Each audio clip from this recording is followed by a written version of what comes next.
844 pages, 7-hour hearings. That's where we're at right now with immigration reform. On Monday, the Senate Judiciary Committee turned from immigration reform's merits to discussions of self-deportation, the Bible, even bombing in Boston. Zach, what the heck's going on? Well, so one of the main witnesses at this hearing was Chris Kobach, who's a lawmaker from Kansas, and he's the principal sort of intellectual architect of the bills in Arizona and Alabama, whose main idea was this idea of self-deportation, that basically states and the government should make life so miserable for undocumented people that they willingly decide to pack up and leave. And this is basically the policy that everybody in the Republican primary last year ended up eventually endorsing after they all tried to endorse something else and basically got booed off the stage at debates. It's a policy that most of the Republican Party wants to get away from because it seems like it's really, really damaging them at the polls.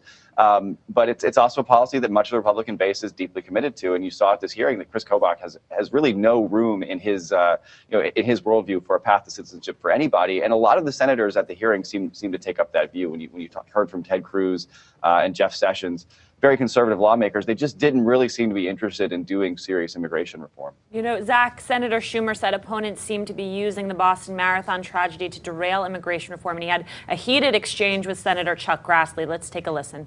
Particularly those who are pointing to what happened, the terrible tragedy in Boston, as I would say, excuse for not doing a bill or delaying it many months or years. I never said that. I didn't say you did. I never said that. I didn't say you did, sir. I didn't say anything I didn't say you did. I don't mean you, Mr. Grassley. Mr. Chairman, I don't appreciate Senator demeaning the witnesses that have come here. Who says Washington? I love it when they beef like that. That's awesome. Does he have a point, though? Yeah, no, he does. And it was amazing how quickly people pivoted to that. Yeah, no. It's interesting.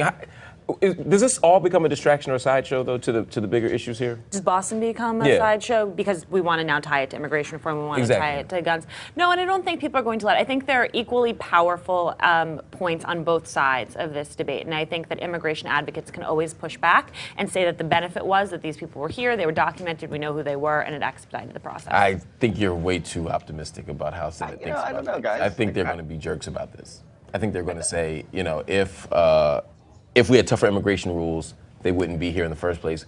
We shouldn't allow people in. We should secure the borders and block everybody off. I know that's the wrong idea, but I just don't think the Senate's very thoughtful about these things anymore.